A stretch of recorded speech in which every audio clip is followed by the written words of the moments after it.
Halo warga Kristus dan Shalom. Hari ini kita akan membahas topik yang cukup kontroversial dan mungkin memancing diskusi yang hangat. Seperti yang kita tahu, Paus Fransiskus adalah sosok pemimpin umat Katolik dunia yang dikenal dengan pesan-pesan damai dan persatuan lintas agama. Namun, belakangan ini ada sejumlah pihak, khususnya dari oknum Muslim, yang memberikan respon negatif terkait kabar kedatangan Paus Fransiskus ke Indonesia. Apa saja respon penolakan mereka? Namun, sebelum pembahasan, jangan lupa di-subscribe dan tekan notifikasi loncengnya agar mendapat info video terbaru dari kami. Oke?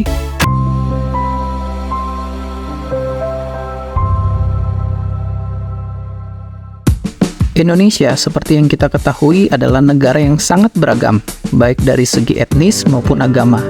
Namun keberagaman ini juga memunculkan tantangan, terutama ketika menyangkut perbedaan pandangan agama. Dan penolakan Paus Fransiskus adalah salah satu contoh dari tantangan tersebut. Mengapa ada banyak penolakan kedatangan Paus? Apa yang mendasari reaksi ini?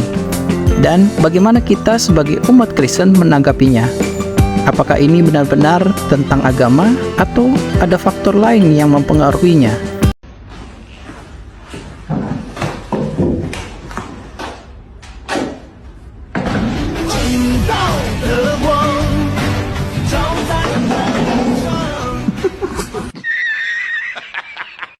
Ustadz Alfian Tanjung merasa gerah atas kedatangan Paus Fransiskus di Indonesia.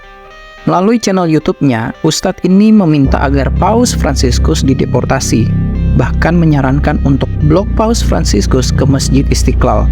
Menurut Alfian, kedatangan Paus tidak membawa kerukunan, hanya membawa keresahan. Alfian juga berkata bahwa azan maghrib akan mengganggu misa umat Katolik di GBK. Ia juga berpesan bahwa seluruh pemuka agama Muslim harus bertindak secara kolektif. Tambahan menurut Alfian, kedatangan Paus Fransiskus untuk mengkristenkan Indonesia. Sekali lagi, untuk Paus yang mau bicara di hadapan kita di Istiqlal itu harus diblok, dan yang paling bagus sebetulnya Paus itu diminta atau segera dideportasi untuk segera pulang, karena Anda tidak cocok untuk menimbulkan kerukunan. Justru kedatangan Anda menimbulkan keresahan kepada para tokoh-tokoh Islam. Bersikap dong, nyatakan pernyataan-pernyataan yang sifatnya penolakan yang kolektif, sehingga kita nyatakan bahwa misa tersebut boleh dilakukan tapi tertutup saja, tidak usah disebarluaskan, cukup kebutuhan Anda saja. Jangan mengganggu orang lain, menganggap, kan sama juga mereka menganggap azan itu berisik, azan itu akan mengganggu mereka. Itu terus terang saja, kurang ajar lu di kampung orang ya, nggak tahu diri kan gitu. Nah, jadi di sini ada tombol, jadi kalau kita pencet nih dia bunyi.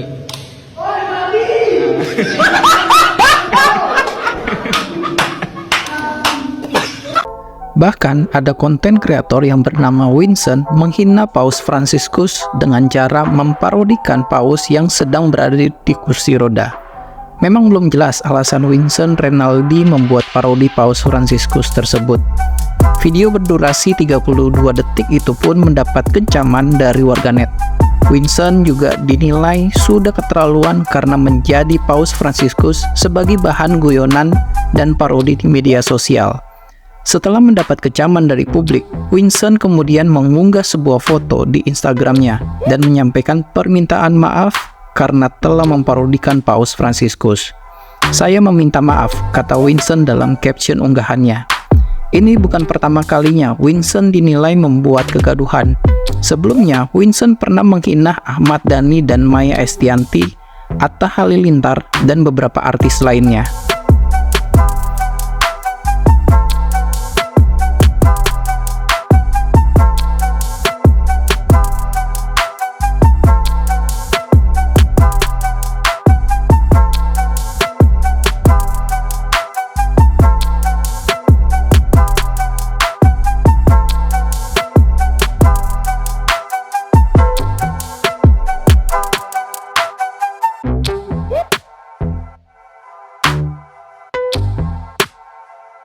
Rasa melon. Yeah, rasa melon. Yeah, good.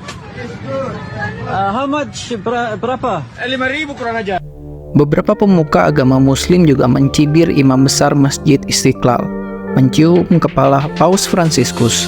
Mereka beranggapan bahwa seorang muslim mencium kepala Paus Fransiskus berdampak pada melemahnya iman, dan tidak pantas seorang imam besar Masjid Istiqlal mencium orang kafir menurut mereka.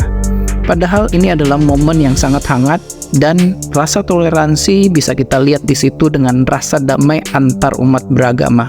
aja teh party he ami aja ora oi gua ciyo kai nai ami te giwa dela ami aja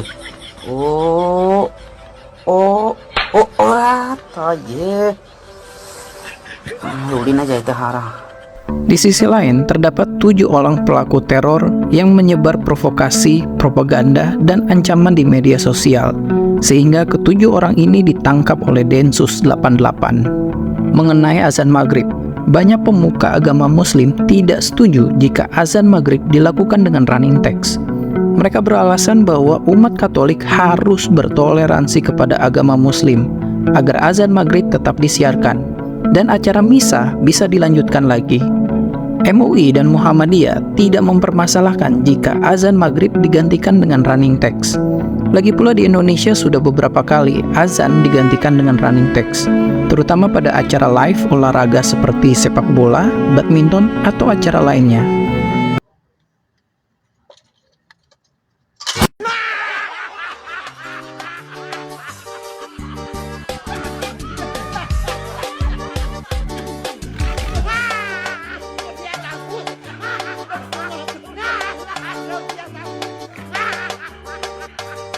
Terima kasih atas kemurahan hati Anda. Dukungan donasi Anda melalui Saweria di link deskripsi agar kami dapat terus berkarya dan menyebarkan pesan Kristus. Jesus bless. Dan inilah kompilasi video oknum-oknum yang menolak Paus Fransiskus. Toleransi di Indonesia ini sudah puluhan tahun terjaga dengan baik. Alhamdulillah, yang mengganti azan dengan running text sebenarnya jadi bagus.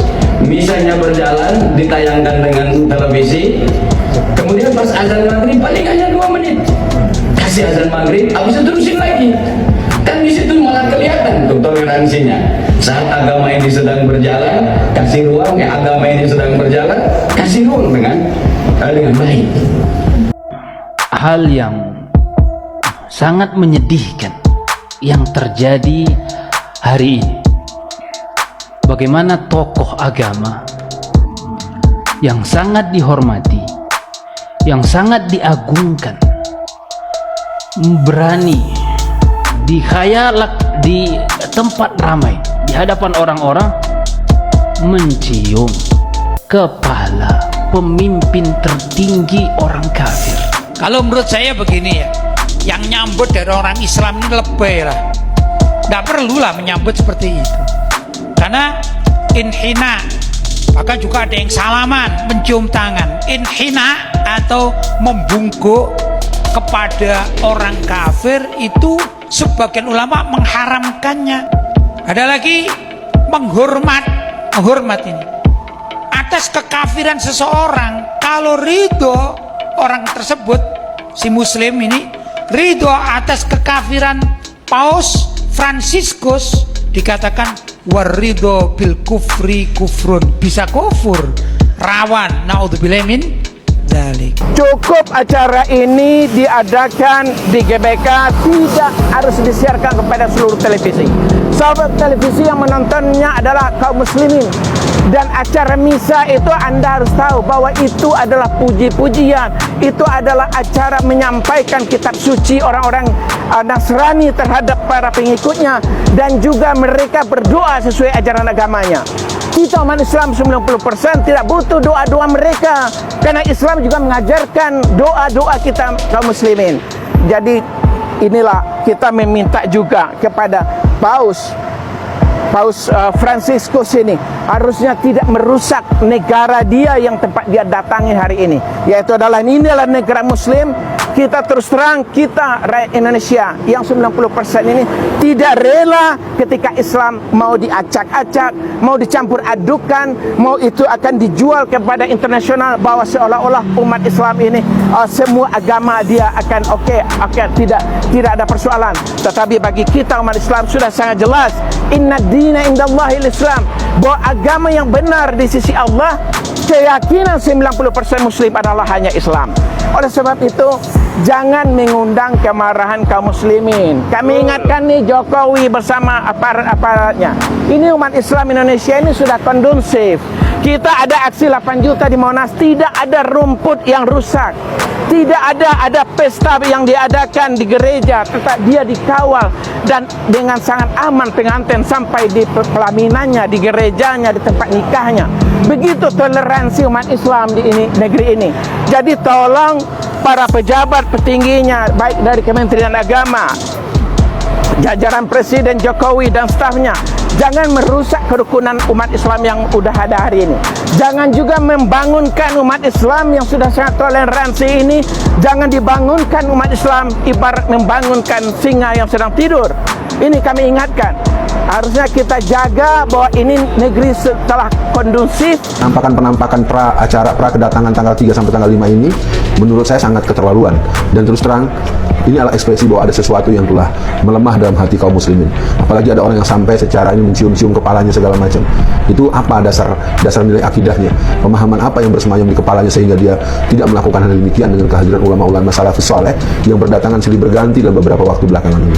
Sekali lagi, pendapat saya adalah penyambutan yang berlebihan atau lebay itu layak untuk tidak dianggap sebagai suatu hal yang patut.